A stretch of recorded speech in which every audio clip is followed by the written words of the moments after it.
최선비의 운명. 젊은이 4사람이 북한산의 절에서 함께 글 공부를 했다. 그중 한 사람은 집이 가난했는데 집에 홀로 남은 아내가 삭바느질을 하여 양식을 대주고 있었다. 그러던 어느 날 어린 사내종이 와서 아내가 죽었다는 소식을 알렸다. 그 사람은 책으로 얼굴을 덮고 자리에 누워 사흘 동안 한마디 말도 하지 않고 아무것도 먹지 않았다. 나머지 3사람이 억지로 일으켜 보았지만 꼼짝도 하지 않았다. 나흘째 되던 날 새벽에 그 사람은 책이며 보시며 벼룩까지 싸들고 집으로 돌아갔다. 3사람이 몰래 뒤따라갔다. 그 사람은 자기 집 안으로 들어가서 한번 서럽게 울더니 들고 있던 책과 붓과 벼루를 아내의 시신 곁에 두고 모두 불살라 버렸다. 그러고는 밖으로 뛰쳐나갔는데 어디로 가는지 알 수 없었다. 3사람이 절로 돌아온 뒤 그중 한 사람이 또 책으로 얼굴을 덮고 눕더니 사흘 동안 한마디 말도 하지 않고 아무것도 먹지 않았다. 나머지 2사람이 억지로 일으켜 보았지만 꼼짝도 하지 않았다. 나흘째 되던 날 새벽에 그 사람은 책이며 보시며 벼루를 싸들고 집으로 돌아갔다. 2사람이 몰래 뒤따라갔다. 그 사람은 자기 집 안으로 들어가자마자 즉시 부모, 형제, 처첩과 함께 짐을 이고지고 도성 밖으로 떠났는데 어디로 가는지 알 수 없었다. 2사람은 절로 돌아와 글 공부를 했다. 얼마 뒤 한 사람은 과거에 급제하여 높은 벼슬을 했고 다른 한 사람은 연거푸 낙방하여 가난하게 살았다. 과거에 급제한 친구가 그 뒤에 호남 관찰사가 되자 가난하게 살던 친구는 약해 빠진 말을 타고 잔약한 아이종과 함께 길을 떠나 관찰사에게 가서 도움을 받고자 했다. 도중에 홀연 번거지를 쓴 2사람이 준말을 끌고 와 있는 게 보였다. 그들은 이렇게 청했다. 저희 주인나리께서 나리와 친구 사이라며 만나고 싶다고 하십니다. 가난한 친구가 말했다. 자네들의 주인나리가 누이신가? 가보시면 아실 겁니다. 2사람은 가난한 친구를 억지로 말에 옮겨 태우고 아이종과 말은 후미진 말에 맡겨두었다. 그러고는 준말을 채찍질하여 산골짜기 사이를 질풍같이 내달렸다. 하루 동안 200리 길은 간 듯 했는데 그중 100리는 사람이 없는 땅을 지나쳐왔다. 그렇게 달려 마침내 산속에 넓게 툭 트인 곳에 이르렀다. 귀화집이 산처럼 높고 대문과 뜰이 높고도 넓었다. 깃발이며 북이며 필이며 호위병이며 심부름하는 졸개들을 보아서는 흡사 변방의 군영 같았다. 하지만 거처하는 곳이며 음식이며 시녀들이며 음악을 보아서는 그 화로움이 군영 따위에 비할 바 아니었다. 바로 그 속에서 한 사람이 화려한 옷을 차려입고 커다란 걸상에 높이 앉아 있었다. 그 사람은 가난한 친구의 자를 부르며 급히 외쳤다. 왔군! 왔어!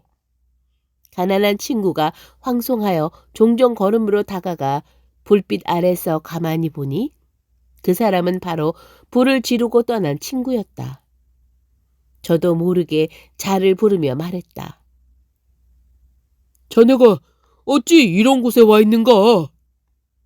함께 술을 마시며 취기가 오르자 불 지르고 떠난 친구가 조용히 예전 일을 말하다가 물었다. 자네는 그 친구가 어디로 갔는지 아나? 짐을 이고지고 떠난 친구를 가리키는 것이었다. 모르네. 그 친구가 가장 잘 됐어. 지금 묘양산 북쪽에 있는데 산밭을 차지하고는 온 집안이 화식을 하지 않더니 거의 신선이 다 되었다네. 우리 같은 무리가 그런 경지까지 어찌 말할 수 있겠나? 자네는 어떻게 이런 부자가 되었나? 그런 건 물을 것 없고. 그런데 자넨 지금 무슨 일로 호남에 가나? 혼례를 치르고 상례를 치르며 생긴 빚이 산더미 같아서 호남 관찰사에게 도움을 청해보려고 하네. 그 친구는 째째해서 틀림없이 자네가 바라는 돈에 일할이나 이할도 주지 않을 것이니 부탁하러 가지 말게. 내가 1,000냥을 줄까 하는데 그 정도면 괜찮겠나? 그 돈이면 빚을 갚고도 남겠네. 자네가 집에 보내는 편지를 써서 여기 두면 자네가 돌아가기 전에 자네 집에 1,000냥을 보내놓겠네. 자네는 어서 집으로 돌아가고 호남 가명에는 가지 말게. 마침내 돈 관리하는 자에게 명령하여 10만 전을 가져오게 하고 포목을 관리하는 자에게 명령하여 배 100배를 가져오게 했다. 가난한 친구에게 이를 보여주고는 편지를 받은 뒤 그 집으로 보내니 준마 7마리와 용맹한 사내 10여 명이 인사하고 떠났다. 또 준마 1마리에 가난한 친구를 태워 보내니 준마가 날듯이 달렸다.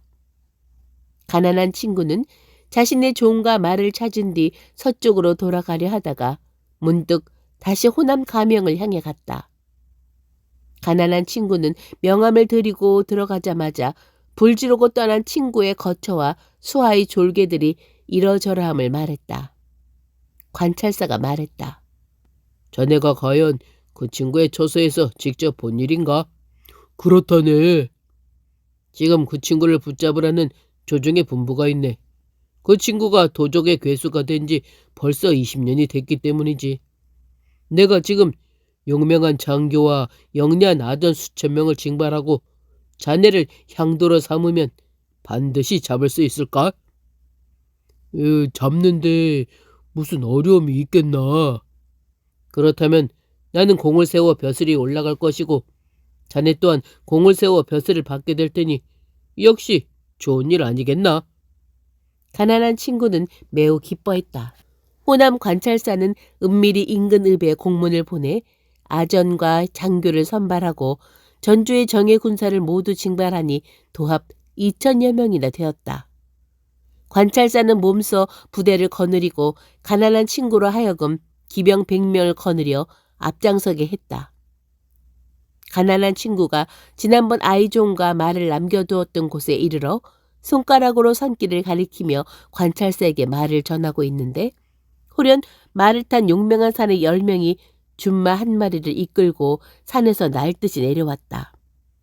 그들은 곧장 기병 100명의 무리 가운데로 들어와 가난한 친구를 결박하고는 준마에 옮겨 묶은 뒤 날듯이 말을 달려 산으로 들어갔다.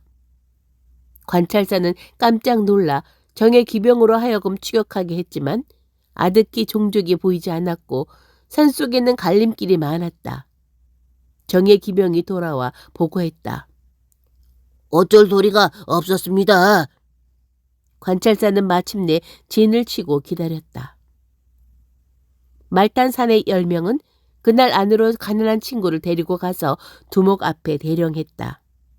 불지르고 떠난 친구는 무기를 잔뜩 버려놓고 가난한 친구를 잡아들여 꾸짖었다.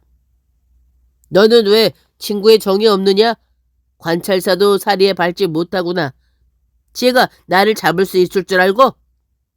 가난한 친구의 볼기를 치고는 말했다. 예정이 아직 남아있어. 너를 죽이지는 않는다. 너는 가서 관찰사에게 알려라. 볼기 10여 대를 치고는 끌어냈다. 불 지르고 떠난 친구는 부하들에게 속히 짐을 꾸리라고 명령했다. 부하들이 짐을 다 꾸렸다고 보고하자 명령했다. 모두 떠나자. 마침내 총포를 울려 출발을 알렸다. 또 후위대에게 명령했다. 버리고 떠나는 집에 불을 질러라. 화약을 써서 불태워라. 화염이 일시에 하늘까지 치솟더니 기와가 날며 별처럼 흩어졌다. 가난한 친구는 사흘 동안 가서야 비로소 관찰사의 진에 도착했다. 사정을 알리자 관찰사는 큰 한숨을 쉬며 돌아갔다. 가난한 친구에게는 물론 한 푼도 주지 않았다. 5, 6년이 흘렀다. 가난한 친구가 서쪽으로 묘양산에 놀러 갔다가 산 북쪽으로 깊이 들어갔다. 대나무 삿갓을 쓰고 도롱농이를 입은 사람이 푸른 소를 타고 있는 것이 보였다. 날듯이 빨리 가기에 온 힘을 다해 뒤쫓아 하루에 100여리를 갔다. 그 사람은 보이지 않았지만 쇠똥을 쫓아가서 성문 안으로 들어갔다. 깨끗한 초가집 한 채가 바위 언덕에 있었다. 문을 두드리자 나오는 사람이 있었다. 바로 짐을 이고 지고 집을 떠난 친구였다. 그 부모는 모두 동안이었고 형제들 모두 건강했다. 두 사람은 악수하고 담소하며 옛일을 이야기했다.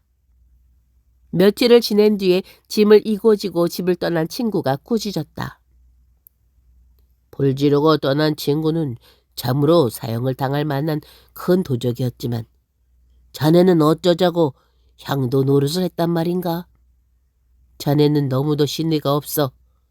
또 좀 도둑질하는 일이 나라에 막대한 해를 끼치는 것도 아니건만 호남 관찰사는 습격할 계획을 세워 친구로서의 정을 완전히 잊고 말았으니 이 역시 마땅치 않은 일일세. 가난한 친구가 말했다. 자네 말이 과연 맞네. 나도 후회하고 있어. 그런데 자네는 왜 세상을 버리고 깊은 곳에 숨어 사나? 그때 불지르고 떠난 친구가 한 행동을 보고 참으로 놀랐네. 그 어찌 사람으로서 차마 할 수 있는 일이겠나. 나는 그 친구의 사납고 용맹한 기질로 보아 훗날 나라의 역적이 되지 않을까 싶었네. 그래서 미리 세상을 피할 계획을 세웠던 걸세. 하지만 나라의 운이 아직 장창하고 그 친구 역시 지혜로운 사람이라서 나라를 뒤엎을 수 없다는 걸 알았기에 숲속에서 도둑질이나 하며 즐기는 데 그쳤을 뿐이지. 가난한 친구가 이리로 이사해서 함께 살고 싶다고 하자 이고지고 떠난 친구는 허락하지 않으며 이렇게 말했다. 자네란 사람은 함께 응거할 만한 인물은 못 되네. 일단 이 산을 나서면 산길이 좁고 갈림길도 많으니 틀림없이 다시 찾아올 수 없을 걸세.